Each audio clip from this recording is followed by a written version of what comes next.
Assalamualaikum warahmatullahi wabarakatuh.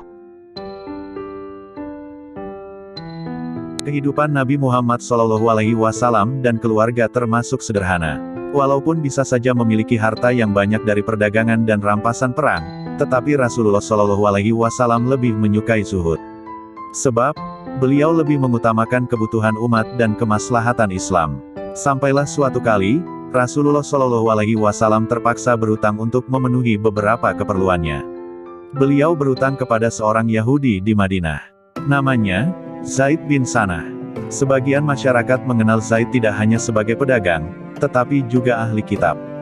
Dia pakar Taurat, sehingga amat dihormati kaum Yahudi di Madinah. Walaupun mengetahui kabar kenabian Rasulullah SAW, sebagaimana dinubuatkan Taurat dan Injil, Zaid enggan menyatakan Islam. Maka begitu Rasulullah SAW berutang kepadanya, Zaid melayaninya sebagai orang biasa. Keduanya lantas menyepakati tenggat waktu pembayaran. Hari demi hari berlalu. Sebelum saya melanjutkan, silakan Anda subscribe channel ini dan jangan lupa nyalakan notifikasinya. Juga like, comment, and share, agar channel ini bisa lebih berkembang dan bisa memberikan yang terbaik untuk Anda semua. Terima kasih. Nabi SAW suatu waktu memimpin majelis ilmu di Masjid Nabawi. Rumah ibadah itu penuh sesak oleh para sahabat yang dengan penuh perhatian menyimak ceramah Rasulullah SAW. Tiba-tiba, datanglah Zaid bin Sanah melalui pintu masjid. Dia lantas meminta celah, agar bisa sampai ke saf terdepan. Banyak kaum muslimin di sana belum mengetahui siapa pria yang tampaknya sedang terburu-buru itu. Bukannya langsung duduk, Zaid yang kini sudah di saf terdepan justru berdiri tepat di belakang Rasulullah SAW. Dia lalu menarik kain serban Nabi SAW yang melingkar di lehernya, sehingga beliau seketika tercekik. Seluruh sahabat otomatis berdiri, seperti hendak menyerang pria asing ini. Umar bin Khattab yang berada dekat sekali dengan Nabi SAW berkata, "Wahai Rasulullah SAW, izinkanlah saya untuk memenggal kepala orang ini." Umar menatap Zaid dengan wajah merah padam, menahan murka. Nabi SAW memberi isyarat dengan tangannya agar Umar dan seluruh hadirin tenang. Masih dalam keadaan tercekik, beliau lantas menoleh ke arah Zaid. "Wahai Yahudi, ada apa?" kata beliau tanpa mengungkapkan nama Zaid bin Sanah. "Kau berutang padaku, Muhammad. Dan aku tahu, kalian ini orang Quraisy sangat suka menunda-nunda pembayaran utang." Kata yang ditanya, "Bukankah belum tiba saatnya, tenggat waktu pembayaran?" Tanya Nabi SAW lagi. "Saya tidak peduli. Bayar utangmu sekarang juga," seru Zaid lagi, sembari melepas serban Nabi SAW. Maka Rasulullah SAW berpaling kepada Umar dan berkata, "Wahai Umar, ambilkan dari Baitul Mal sebanyak 20 sa, sekira 40 kg, kurma untuk membayar utangku kepada Yahudi ini dan sebanyak 20 sa, kurma lagi." "Wahai Rasulullah, 20 sa, itu untuk utang engkau. Tetapi, 20 sa, lagi untuk apa?"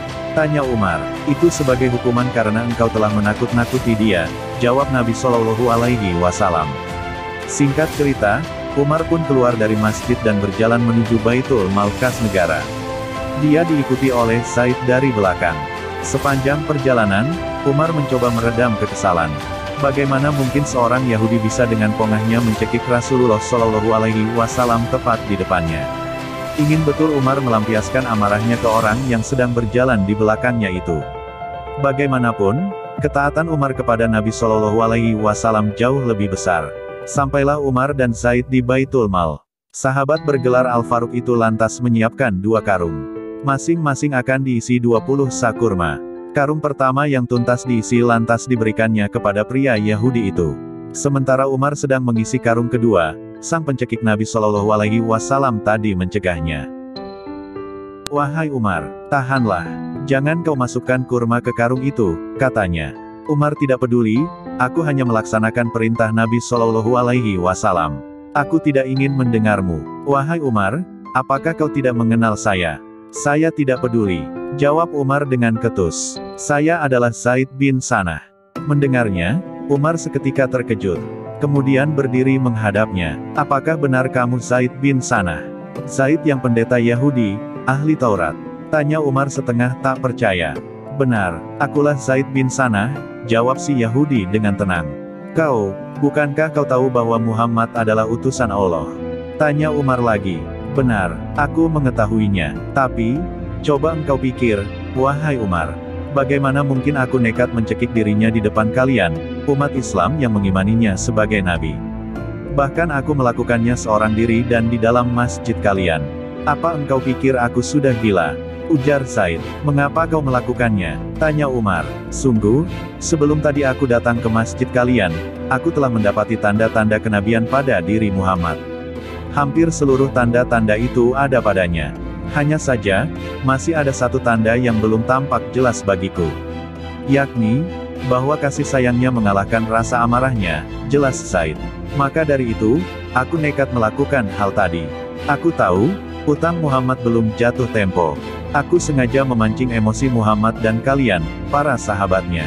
Aku sudah bertekad mempertaruhkan nyawaku hanya untuk membuktikan kebenaran.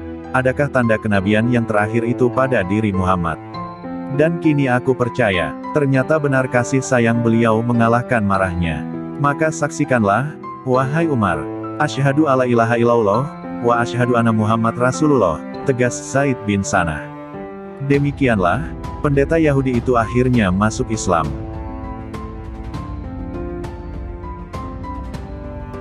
Semoga kita bisa mengambil hikmah dari kisah ini, meningkatkan ketakwaan kita kepada Allah Subhanahu wa Ta'ala. Tak lupa saya ucapkan terima kasih kepada sahabat semua yang sudah berkunjung ke channel ini.